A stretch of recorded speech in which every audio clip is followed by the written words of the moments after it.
Welcome to the IREL podcast. Are you sick and tired of real estate gurus pitching their next pre-construction deal, only to find out years later they were completely wrong? Worried the next overseas conference you spend thousands to attend will only be used to sell overpriced lots and deserted developments? Join thousands of other international real estate seekers who are looking for their place in paradise without the sales pitch. Straight from your host, Taylor White. Hey, podcast listener. Welcome to the Overseas Property Insider Podcast. I'm your host, Taylor White. I am proud to say this episode is brought to your earbuds, courtesy of my friends at Trusted House Sitters. How else could you live around the world for only $7.49 per month? Wait, did I even mention daily email alerts of open home assignments, access to members 24 hours a day, and the ability to apply for as many house sitting assignments as you wish? If you're interested in being a house and pet sitter at one of the thousands of open spots around the world, head on over to irelpodcast.com/trusted for more details. I can't wait to share an absolute beast in the real estate niche when I sit down and speak with Jason Hartman, who is the president of the Platinum Properties Investor Network, which now offers income properties in 41 markets throughout the United States. He's also a media and marketing entrepreneur who hosts more than 18 different podcasts, including 3 shows dedicated just to real estate. His shows have a global audience in 126 countries and are frequently ranked in the top of iTunes. Today, we are specifically talking about overseas real estate and his wildly popular podcast, The Jet Setter Show, and Jason walks us through owning international income properties, some of the amazing real estate opportunities he's uncovered worldwide, and specific locations on his radar right now. Instead of telling you more, let's join Jason from the Jet Setter headquarters in Arizona. Jason, what's going on? It's Taylor White. I'm excited to have you on the podcast straight from the Jet Setter headquarters so we can get to know you personally. Tell us a little bit more about yourself. Hey, Taylor. Thanks for having me on the show. I am a podcaster, and I currently host 18 different shows, most of them centered around personal finance and real estate investing. I think real estate is the most historically proven asset class probably in the world, certainly in America, but probably worldwide. And I love real estate investing. I love business.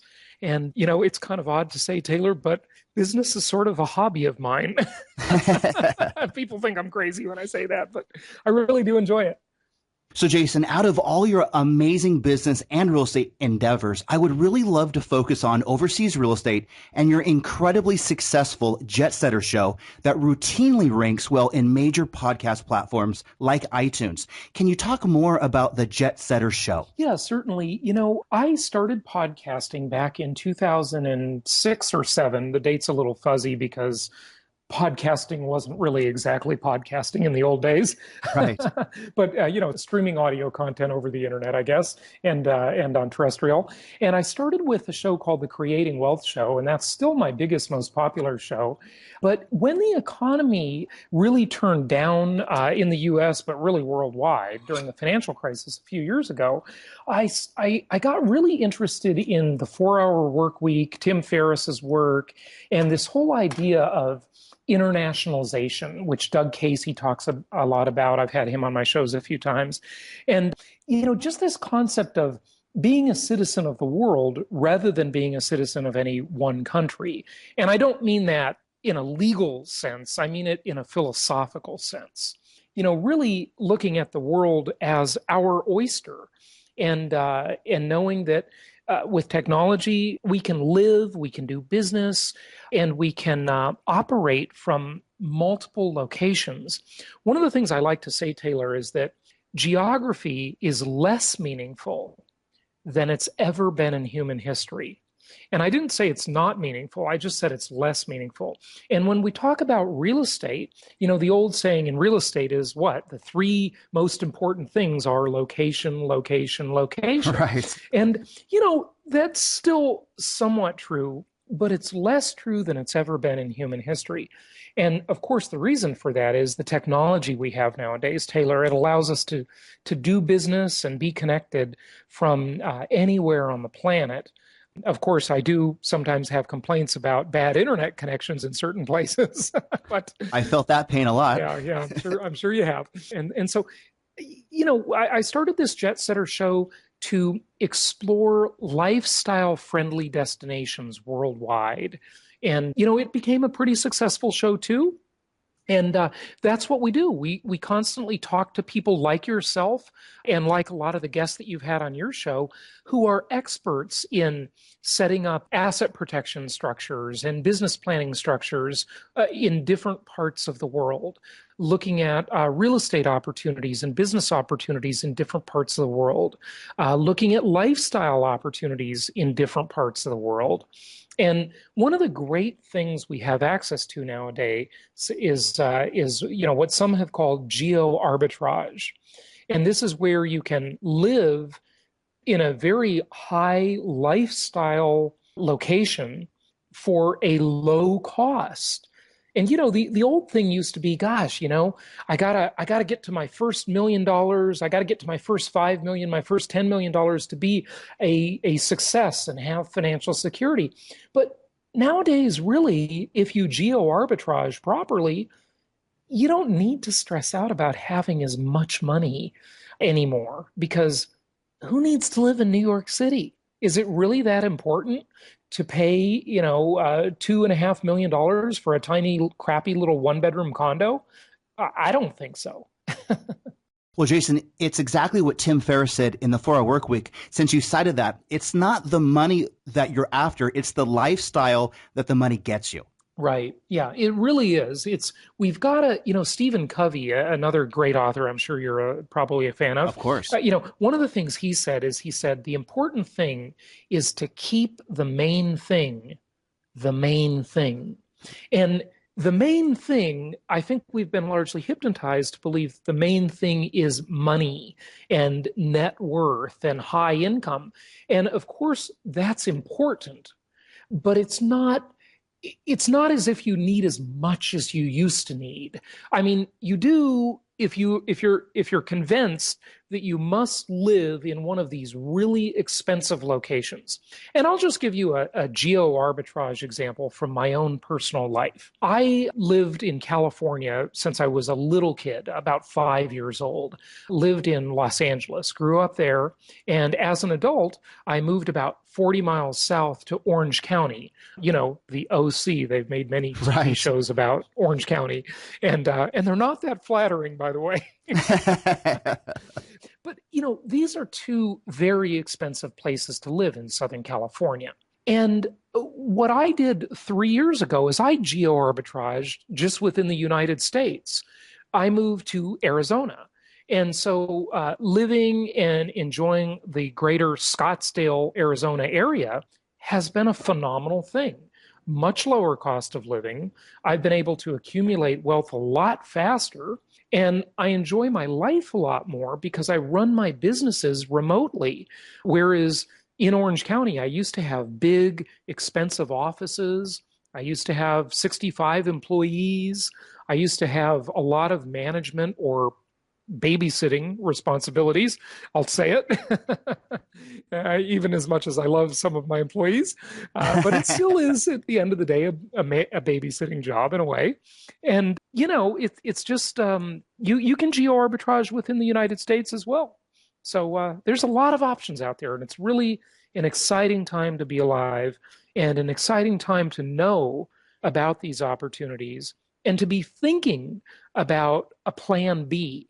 Maybe someone listening to this right now, Taylor, doesn't want to move to Argentina or Panama City or Romania or Thailand or where, I picked a few of the destinations that are somewhat popular Absolutely. there. Or Chile. Chile is really looking pretty interesting right now. And I'm headed out to an Asian tour here in just about 3 weeks. I'm going to Singapore, Myanmar, and Thailand. And I've been to Thailand and Singapore before, but I'm going back for another visit. And, really, it's important to think about internationalization, as Doug Casey calls it.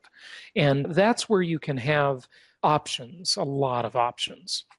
So, Jason, why don't we focus now on overseas real estate and walk us through the process of owning international income properties? Yeah, well, I'm glad you asked, and I'm glad, Taylor, that you kind of gave me a little bit of permission, if you will, Of to course. kind of be really frank about this on your show. So I very much appreciate that, and I think that's just awesome. That you really come from the heart there, and I own a lot of real estate within the United States, all over the U.S. in many different states and cities, and I've been investing in the U.S. for years and years now, and I've done very, very well with my real estate holdings here. And I have been to 71 countries. Some of those countries I've visited several times, and I have looked at real estate with many different providers. A lot of the brokers and agents in most of these countries, licensing isn't required, and Right. so they just hang out a shingle and call themselves a real estate expert, and they are. It's not a licensing thing, In the U.S., sometimes, a lot of times, the government gets in the way. But I've looked at properties all over Central America, a little bit in South America, a lot in Eastern Europe and Western Europe, and in Asia. And, I got to tell you, I just have not, and I'm just speaking from my personal experience, been able to find anything that really does it for me. Philosophically, I'm very interested. I'm going to be looking at properties most certainly when I'm in Singapore and Myanmar, and maybe a little bit in Thailand too. But the US is kind of interesting. And it's just what happened in the US is sort of different than in any other country. After the Great Depression in the 30s here, we had a situation where the government created all sorts of programs to help and encourage homeownership. And the biggest one is the Department of Housing and Urban Development, the FHA, and Fannie Mae, the government-sponsored entity that buys mortgages in the U.S. And so in the U.S., mortgage financing is very, very good. And really no other countries offer this type of opportunity in terms of financing. Now, if you're listening to this and you're a cash buyer, then that changes the game quite a bit. Because, I like to finance my properties because I think inflation is coming, and I think it's going to destroy a lot of people, but I think it's going to benefit people who use leverage and borrow money at very low 30-year fixed rates as inflation rises above, and some would argue, Taylor, that it's already above the actual interest rate today. It puts your listeners in a position where they basically get paid to borrow the money. And that is the hidden wealth creator with income property investing. But it gets even better because when you can not pay your own debts, when you can outsource that debt to someone called a renter, you can do even better. So, some unique things to think about when we look at the U.S. and we look at other countries as well. Now, So, Jason, yeah. as a follow-up, if you don't mind, when I hear you speak and from your websites, you constantly mention the keywords income properties, which to me means rental income. Yes. Are you solely talking about vacation rentals or long-term leases, or does that include buying to flip as well? That is a great question. Well, I just want you to know I have done all of those things. Some I've done many times, but the thing I really like, Taylor, is just long-term rentals, where you rent to someone for a year at a time. I don't like vacation rentals. I think they're very fickle and very unreliable. And flipping is a business. You can make money at it, but boy, it is a business that requires constant attention. And my take is that most of your listeners are looking to be investors and to have hopefully different kinds of businesses that are easier to run than a geographically tied business like flipping, where you've got to be going and meeting contractors and really being engaged. Otherwise, you're going to overpay for everything. Trust me. Absolutely. When you're in the business of buying and flipping real estate, you've got to manage it. That's a management intensive business. It is not the same thing as investing. Investing has a much more passive connotation to it. Not totally passive, but much more passive. You put money in, you get a return on your investment, and you keep an eye on it. Okay, not a business. Okay, and so income property is where you buy and hold property for long-term rental, meaning the typical tenant will lease your property for 1 year at a time, and they might stay a lot longer than that. So they might stay for, the longest tenant I ever had was 9 years, same tenant. My mother actually has a property, and the same tenant has been in that property, Taylor, since 1989. It's now, wow. I want the listeners to know, it is now 2014. So absolutely. That's her favorite tenant and best friend. Yeah. She raises the rent every year and they don't move. So, it's great. So, Jason, you've traveled overseas for many years, over 70 countries. Tell us a bit more about some of the amazing real estate investment opportunities you've researched. Yeah. Well, I think when you look overseas, I think what you've really got to do is look at being higher on the food chain, if you will. There are a lot of promoters and people out there who, are selling condo projects and things like that. And I do have to say that in the US, I'm not a fan of condos at all. I mean, very rarely will I do a condo deal in the United States because, they just have a whole nother level of complexity with homeowners associations and so forth, which I'm not a huge fan of. If the deal's good enough, I'll do it, but usually no. Overseas, though, however, where you have more challenges with security concerns in some places, a lot of this in Costa Rica, Panama, et cetera, you have some legitimate security concerns, and you have some legitimate squatter concerns, especially in places like Costa Rica, so far as I know, where people can move into your property and it's really hard to get them out because they have, in some places, more what they call squatters' rights. So you really need to be conscientious about security and maintenance. And so in those markets, condos do offer some protection and some value there. Whereas in the US, those concerns aren't that big. So I would shy away from condos. But when you look overseas, I do know people that have been higher up on the food chain that have made some real money. And they're, what we call developers, where they will buy land and they will actually develop that land. And so, for example, if one of your listeners is living in or going to move to a Central American country, for example, or South America, or wherever, where they're located there, and they look around and they see a land deal where they can buy and build a dozen houses on it, that might be really good because land can be very inexpensive in some of these places.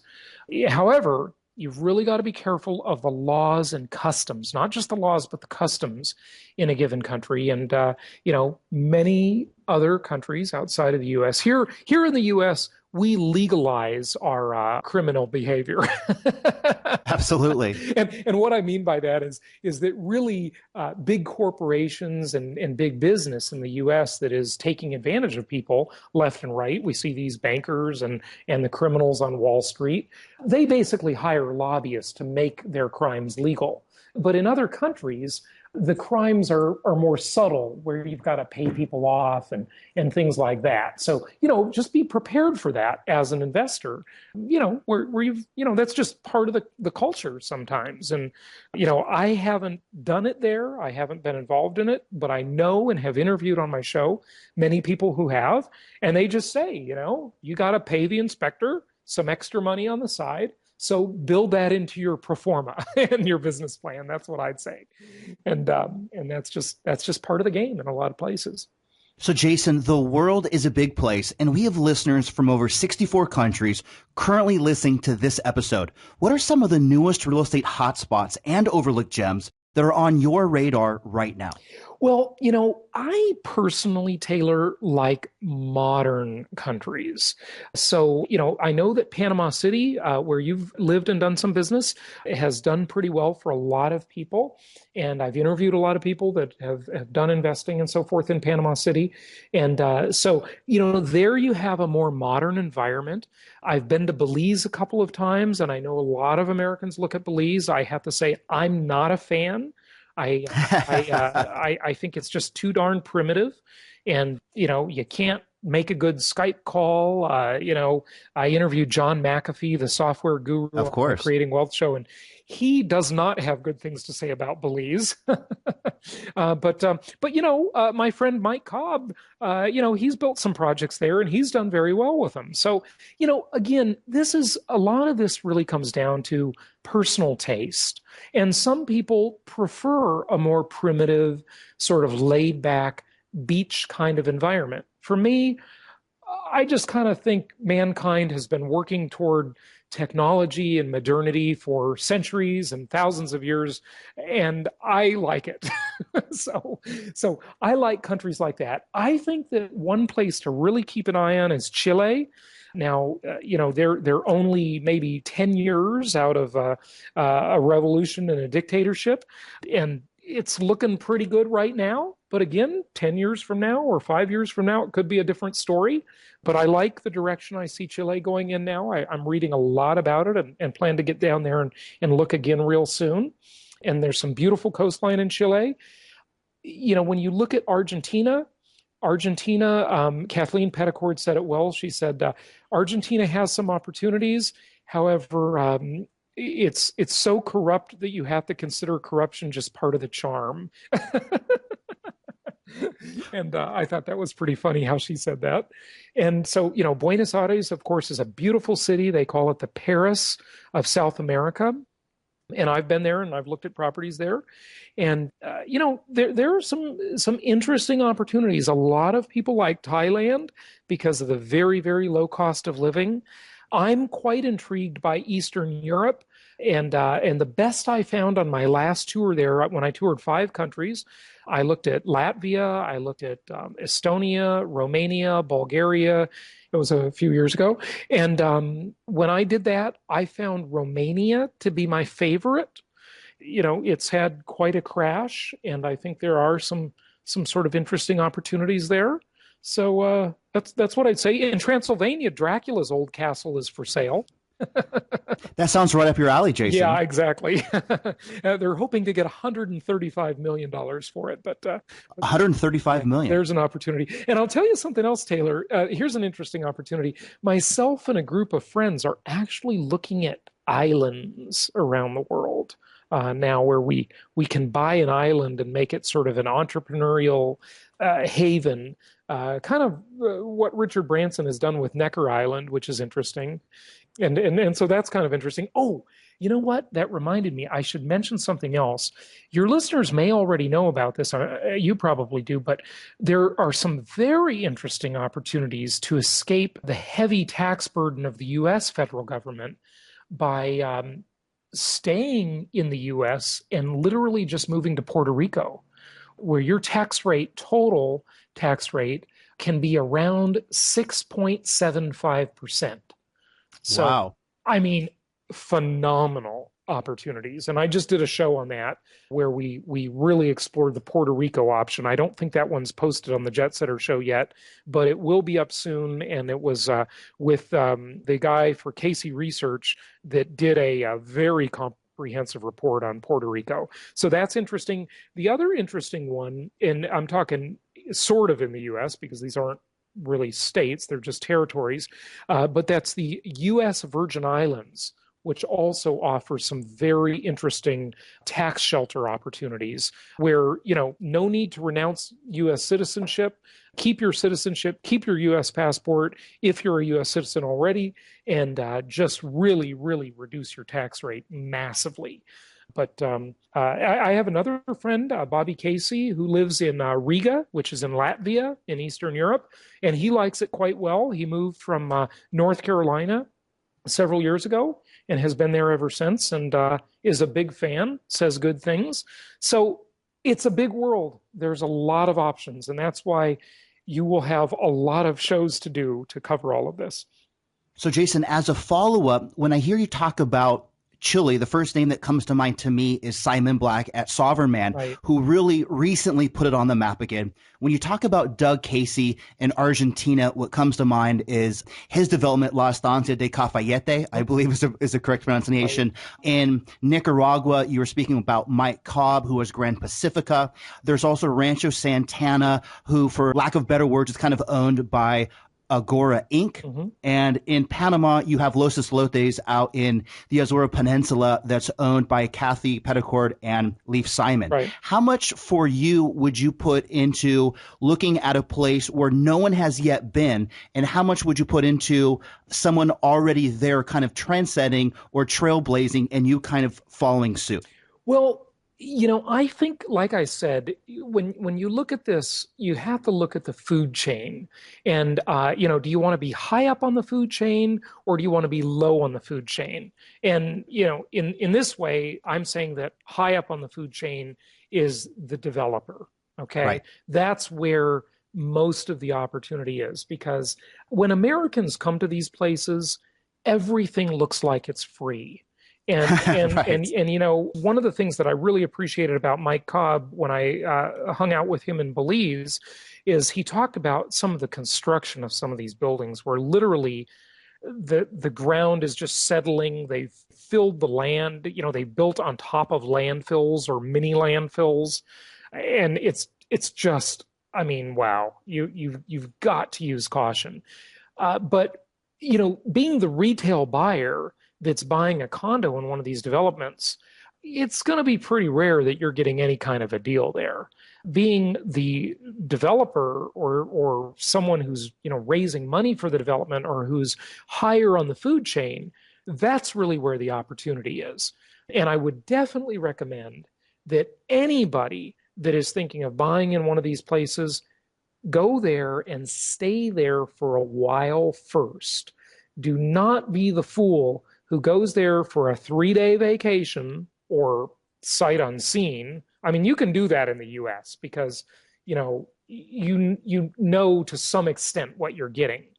But when you look at international opportunities, it's the Wild West. I mean, really, the rule of law is just not there a lot of times. And if it is, it's different than what you're used to. And of course, I know you have listeners in 64 countries listening. I've got listeners all over the world listening to my shows, but the vast majority of people are usually U.S. based that are Absolutely. looking at these opportunities. And so I'm sort of I understand that I'm talking from a North American perspective here. But, you've just got to understand, you've got to spend some real time there. And, I'm talking a minimum of 3 weeks, if not going there and renting a place and living there for 6 months, to really understand it and figure it out. It's a whole different world. It's not like North America. You've just got to understand that. And I'm excluding Mexico from North America. I'm just talking about U.S. and Canada, really. Right. Yeah. So, Jason, we are about midway through 2014. What do you think is the overseas real estate outlook for the rest of this year and the very near term? Well, it just depends. I mean, we've got about 220 countries in the world. That number's a little bit of a moving target. Right. And we know that, especially when you look at the Russia-Ukraine map, which is rather scary. Always changing. Yeah, always changing. And, it just varies by area. But one thing I really hope your listeners understand, Taylor, is that in most of these international destinations, there is no rental market, because in many of these countries, you have this sort of banana republic economy where you have a low service class that is poor and you have a high class, usually of American and European expats, and natives in the country that have big businesses and maybe families with money that is generational wealth. Okay, and there's not a middle class, so don't plan to rent your property. Okay, in most of these places, plan to buy it for yourself and live there. And that's really the opportunity, if you will.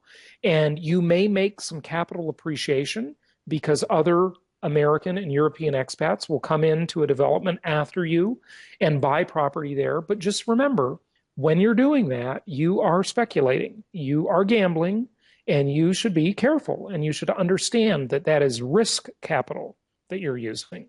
I prefer, maybe I'm just getting too conservative at my old age, but I prefer cash flowing investments where there is job creation. And rental markets are determined by jobs. And if someone is going to pay you $1,500 a month to live in your house that you own, they better be able to make $4,500 a month or $4,000 a month. And that better be a common occurrence in that locale. And so, that's really the thing to understand is the difference between an investment, which is something that produces income, and a speculative venture for capital appreciation that doesn't have income or it doesn't have good income. And my rule of thumb for that is 1% of the value per month.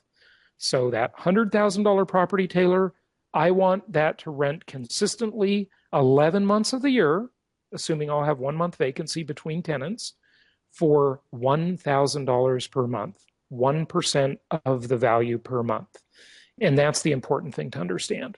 The other thing I wanted to say is that in a lot of foreign countries, and in fact, the vast majority, if not all of them, they don't have an MLS system, a multiple listing service like we do in the US and Canada. And as such, you really have to be very good at ascertaining what the value of a property is. So the markets are much more imperfect because comparable sales data isn't available very readily. But in some cases, Taylor, that can be an opportunity because you might be the person as the buyer who benefits from that imperfection in the market. But to do that, you've got to become an expert. And that's the most important advice I can give your listeners. Go and live there for a while and really understand the market. They say a fool and his money are soon parted. So don't be the guy that goes on a 3-day or 1-week vacation and drops $200,000. That's just not wise. So then, Jason, we have low interest rates in the major first world countries, such as the U.S. and Canada, several countries in Europe, Australia, plenty more. What does this mean for real estate investors overseas? Well, what it means is that it's very hard to get yield anywhere in the world because interest rates are low, and that's good if you're financing something. So if you can get a 30-year fixed rate mortgage on an income property now, and it's at 4.5 or 4.75%, when I believe the real inflation rate right now, as we speak, is about 5%, maybe 6%. Of course, that varies depending on how you spend. It's always higher than the government's official statistics for many reasons. And so it's very hard to get yield on an investment because you can't leave it in the bank. The stock market is the modern version of organized crime. And so that's not reliable. And that's why I just like properties that produce income. And then if I'm looking overseas and I want to have a plan B, I'm going to rent first. I'm going to understand the market really well. And then when I understand that market, I'm going to look at buying something. And that something I buy is going to be for myself, and it should be for your listeners themselves if they're going to buy it and hold it, because the rental income is hard to achieve. However, again, there are some good opportunities here and there to flip a property and make some capital appreciation money. Just understand that that is risk capital. And so the low interest rates, to tie up your question exactly, mean that it is difficult to get yield on your money. You can't keep it in the bank. You're going to lose money after taxes and inflation. So you've really got to invest it. My favorite investment is income property. So then, Jason, why don't we touch on some financing options for overseas real estate investors? How can people, say, in the US or Canada, get the funds together to buy in Mexico or Costa Rica or Ecuador or Latvia or Thailand? And before you answer, I've done quite a bit of homework on this. I wanted to throw some things out there to kind of get the juices flowing here. Yeah. One option is to sell your main residence, or of course, you could do a cash out refi, or you could do a second mortgage, right, or you could do a line of credit. Mm-hmm. Of course, if you wanted to if you had low interest rates, I know you're probably going to say no way on this one, but one might be credit cards, self-directed 401ks. Yep. You could liquidate what's in a trading account. You could do a 1031 tax exchange, but of course, it's domestic for domestic and it's only foreign for foreign.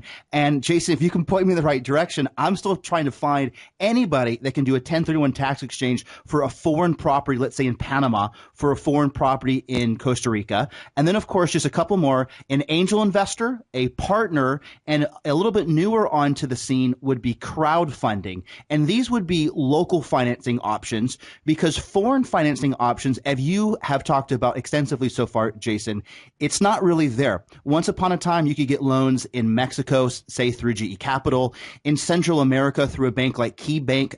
As a for instance, you could get loans in Costa Rica or Belize. Panama, I know because I did several. You get a mortgage loan in Panama, but it's a little bit less now. Developers do developer financing. Sellers might do seller financing or else staged payments. And I know I threw a lot out there for you, but financing-wise, what might someone do? Well, first of all, Taylor, let me compliment you big time, because you have really done your homework and you have really thought that through. I think that's awesome. Absolutely. Everything you said is, very creative. The rub is this, though. I want to just get simple financing on the actual property itself.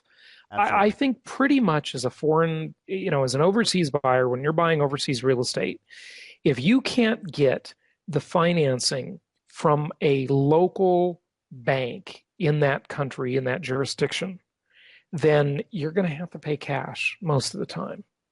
Okay.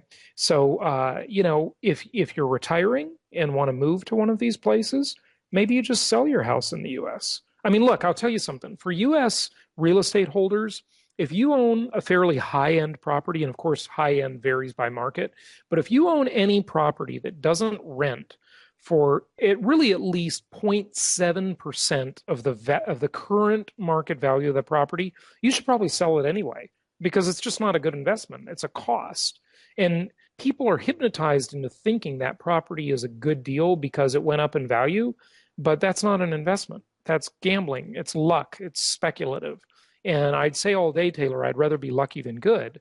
However, I mean, luck is unreliable, so you've got to be good.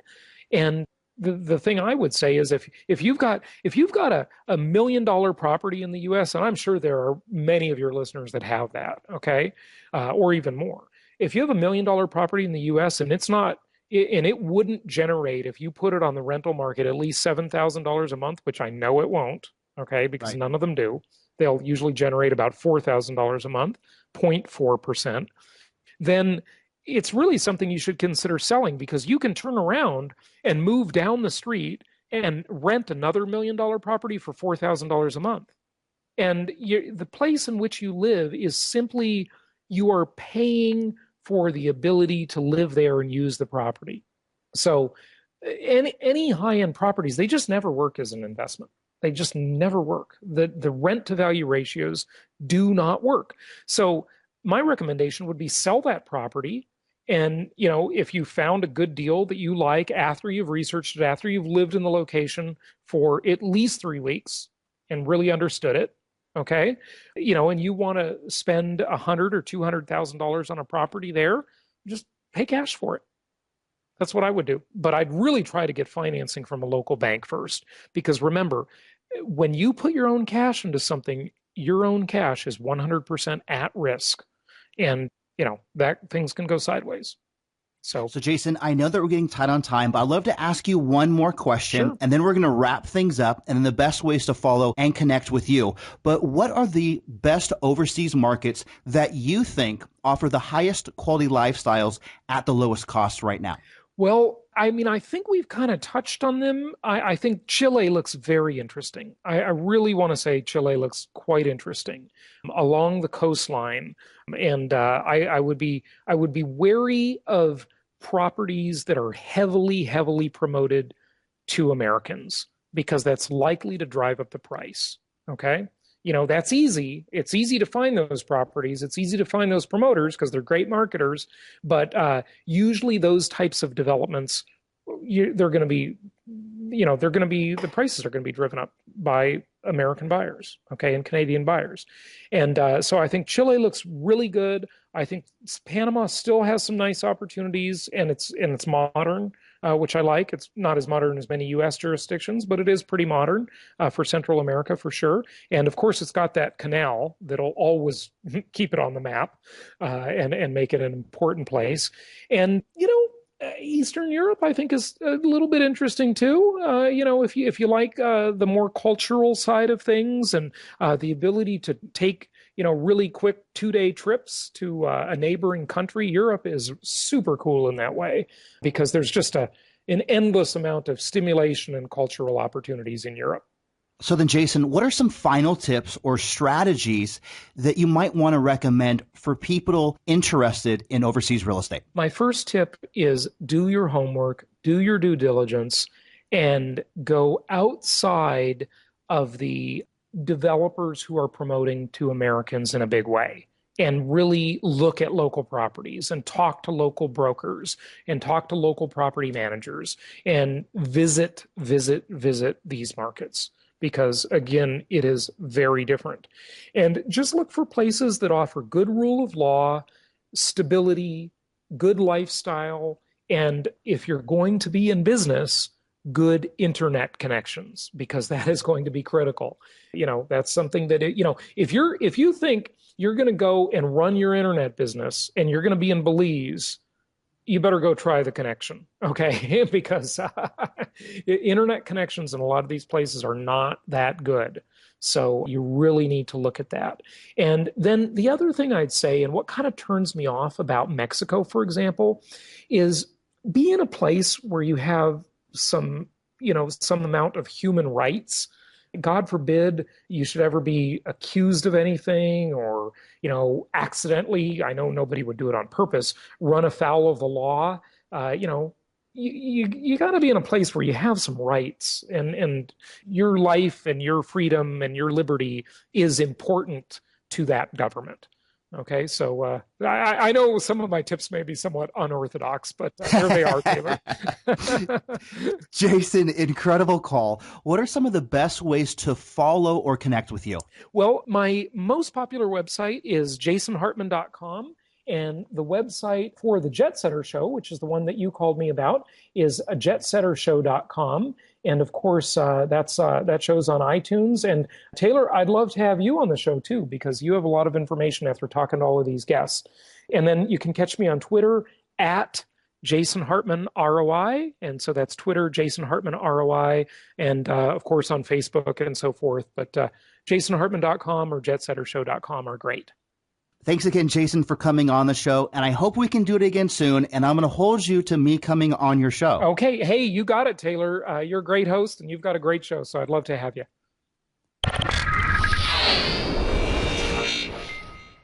I absolutely love the call with Jason today and wanted to thank him for coming on and sharing his vast amount of real estate knowledge with us. You can head on over to our site for complete show notes, easy ways to follow Jason, and more information about his fantastic podcast, The Jet Setter Show. And don't forget, if you're looking for fantastic ways to stay at amazing homes in the world's most spectacular locations, but don't want to spend a fortune, I encourage you to check out Trusted House Sitters. With hundreds of house sitting assignments just a click away, you could only be minutes from lining up your next overseas assignment. Head on over to irelpodcast.com/trusted for more details. You have been listening to the IREL Podcast with Taylor White. Be sure to hit up IRELpodcast.com for more. That's IRELpodcast.com. Thanks for listening.